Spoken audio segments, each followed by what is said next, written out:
not intervene into your business. God will guide you.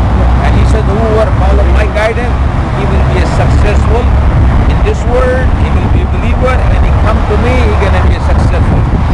And that's the message. And that's the belief in the Creator.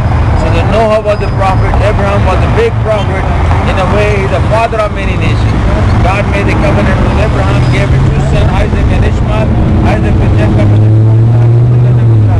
God sent Torah to Moses, Psalm to David, Gospel to Jesus. Jesus came, people divide, become a Jews and Christians.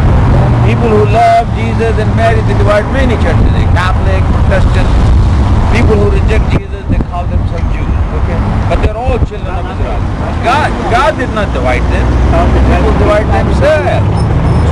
So we can't blame God. Okay? So the idea is that God wanted to guide them back and unite them. So when he sent any more prophet here, these people rebel against God. They killed John the Baptist, want to try to